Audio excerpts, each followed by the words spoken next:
por fin se ha estrenado The Last of Us, la serie de HBO que adapta el videojuego de Naughty Dog.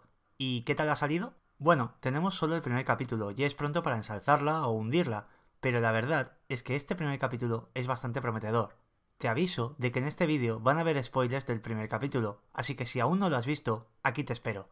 Dejando de lado si Bella Ramsey y Pedro Pascal se parecen más o menos físicamente a Ellie y Joel, lo cierto es que los dos han entendido a la perfección a sus personajes. Y te los crees. Además, el estilo visual de la serie respeta mucho al material del juego. Una cosa que suele suceder en este tipo de adaptaciones es meter elementos o planos fanservice, es decir, forzar elementos visuales para que los fans del juego reconozcan algo concreto. Pero en este primer capítulo, parece que la premisa ha sido, si la escena del juego funcionaba, déjala tal cual o lo más parecida posible. El resultado es un capítulo tremendamente fiel a las primeras horas del juego, y eso está muy bien, pero como ya sabéis, estamos hablando de una serie, y aunque sea una adaptación, debe explicarse por sí misma. Y The Last of Us lo hace muy bien. Lo hace tan bien que inicia con una escena totalmente inventada, pero con una función muy útil. El inicio del capítulo nos sitúa en 1968, en una entrevista a dos epidemiólogos. El tema que tratan son posibles pandemias peligrosas, y mientras uno de ellos habla de virus que pueden contagiarse por el aire, como la gripe, el otro dice que lo que le da miedo es una infección por algún tipo de hongo, como el Cordyceps. En la escena, hablan de que los hongos no pueden infectar a los humanos porque no soportan la temperatura media del cuerpo humano, pero el entrevistado lanza la siguiente pregunta. ¿Qué pasaría si el planeta se calentara solo un poco? Bueno, pues que entonces sí tendrían motivos para evolucionar. Esta escena no existe en el juego original, pero como digo, tiene varias funciones interesantes. Por un lado, nos plantea un peligro que podría existir. El Cordyceps existe en la vida real, y actúa muy parecido a como vemos en el juego y vemos en la serie, simplemente sucede que no es capaz de infectar a los humanos. La escena se sitúa en 1968, donde el calentamiento global estaba aún lejos y donde se teoriza sobre posibles pandemias globales, pero el espectador vive en un 2023 donde el calentamiento global es una realidad y aún estamos saliendo de una pandemia mundial. La ficción usa varios elementos reales para que hagan clic en la cabeza del espectador y se quede con ese ¿te imaginas qué pasa?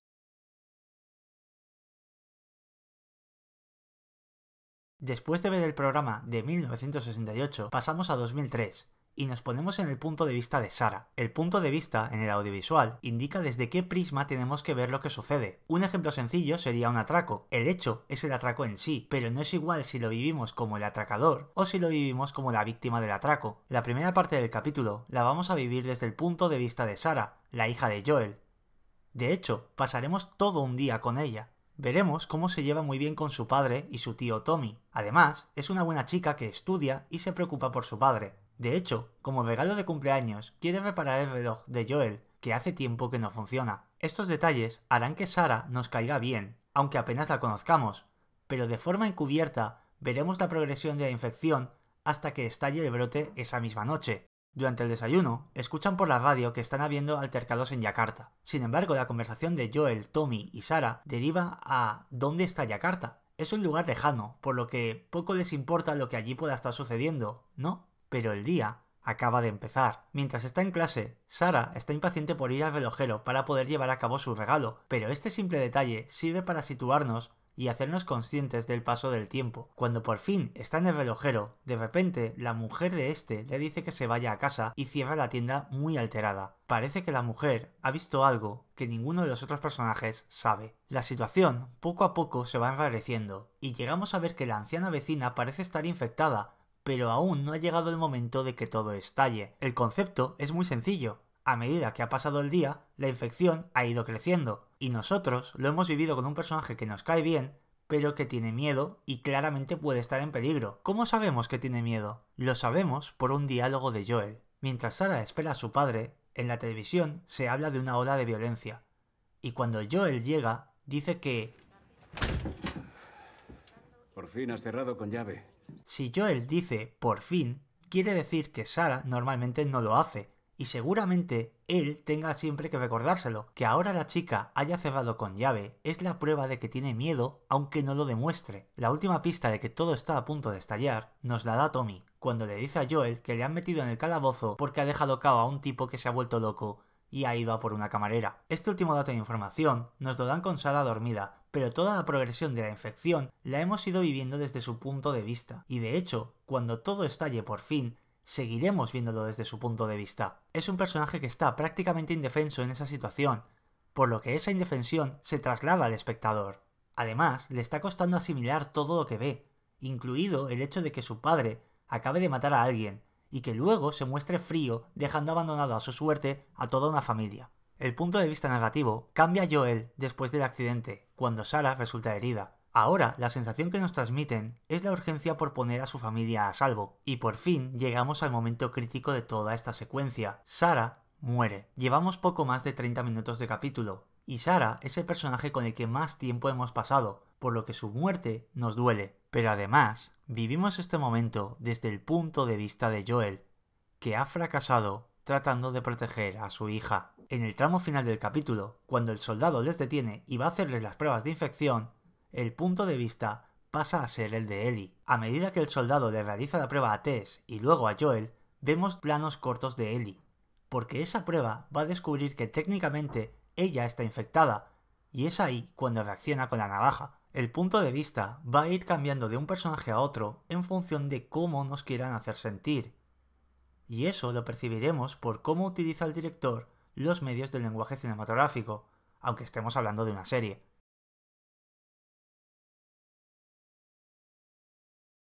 Hablemos ahora de la presentación de Tess. Simplificando mucho, la situación es la siguiente. A Tess la han cogido dos tipos que trabajan para Robert y le han dado una paliza. Robert sabe que eso ha sido una metida de pata, porque Tess es amiga de Joel, y él, en este punto, es un tipo muy peligroso. ¿Cómo nos lo muestra el director del capítulo?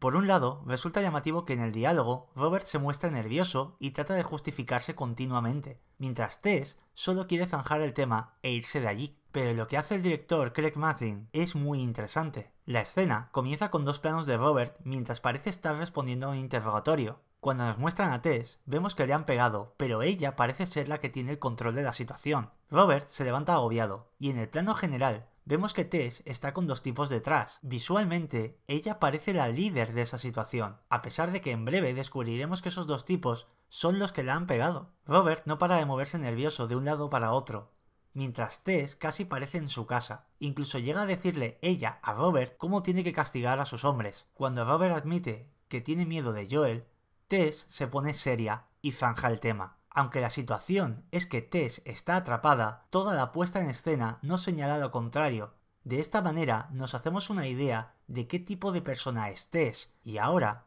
vamos a hablar de Joel.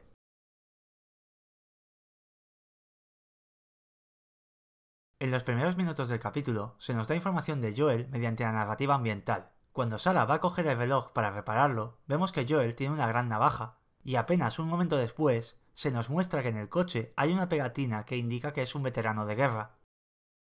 Tras perder a su hija, ya en el 2023, lo primero que se nos muestra es cómo ha cambiado el mundo. La gente vive en zonas de cuarentena, y todo aquel que resulte infectado es directamente sacrificado. En esta escena, por cierto, se nos da de pasada la información de cuánto tarda una persona en infectarse completamente en función de dónde haya sido herida. De esta manera, la serie ya nos justifica que pueda haber transformaciones más rápidas o más lentas. Vemos cómo una mujer es incapaz de deshacerse del cuerpo del niño, pero para Joel es algo casi mecánico. Estos 20 años le han endurecido. Como hemos visto en la escena de Tess, se nos da a entender que el Joel que vive en este apocalipsis es un tipo peligroso. Sin embargo, hay una diferencia sutil respecto a su versión en el videojuego. En el juego son Tess y Joel quienes matan a Robert después de que éste se haya intentado jugar. En la serie, Robert muere en un tiroteo después de intentar jugársela a los luciérnagas. Parece una tontería, pero es un cambio que nos sirve para entender qué es una adaptación. En este punto del juego, Joel es un tipo duro y peligroso, al igual que en la serie, pero en el juego se nos muestra con varias escenas de acción en la que el jugador controla a Joel y mata si tiene que hacerlo. Poner este tipo de secuencias de acción en este momento de la serie habría cambiado el tono, ya que una serie no es algo interactivo, mientras que en el videojuego somos Joel. ¡Dios! Cuidado, cuidado. Ayuda. Se ha roto la máscara. No dejes que me convierta. Por favor. ¿Qué quieres hacer? En la serie estamos con Joel. Al ser medios distintos, se requiere adaptar ciertas situaciones. En todo el capítulo, vemos a Joel matar en 2 ocasiones. Primero a la mujer infectada, y luego al soldado que amenaza a Ellie. La serie quiere que conectemos con él, así que le veremos matar solo cuando deba proteger a alguien. Pero incluso aquí hay un matiz interesante. Cuando Joel se interpone entre el soldado y Ellie, vuelve a revivir el momento en el que Sarah murió, y estalla. La clave de este momento es que Joel no resulta heroico. Es una bestia liberando toda su rabia y frustración, y el director nos lo muestra enseñándonos la expresión de Ellie mientras Joel pega al soldado. Puede que su intención haya sido buena, pero Joel tiene las manos manchadas de sangre, y esto es solo el principio.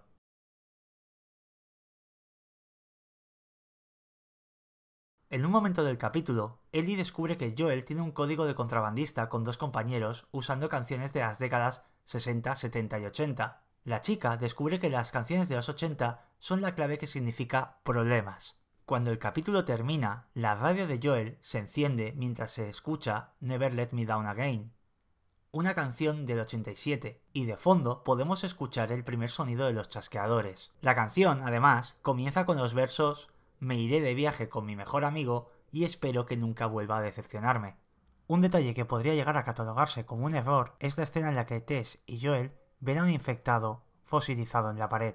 En el videojuego se explica que el Cordyceps tiene todo un ciclo vital, y cuando llega a este punto libera esporas que son igual de contagiosas que un mordisco, por lo que deben ponerse mascarillas en el momento en que llegan aquí. Ver a los personajes como si nada en este momento es cuanto menos llamativo, aunque habrá que ver qué hace la serie respecto a este tema.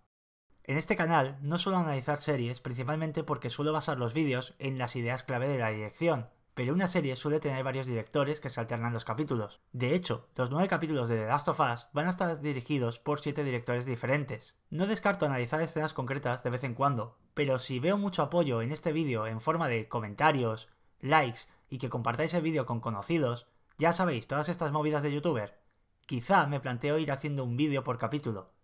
En vuestras manos queda. Yo soy Sebastián. Un saludo y hasta el próximo vídeo.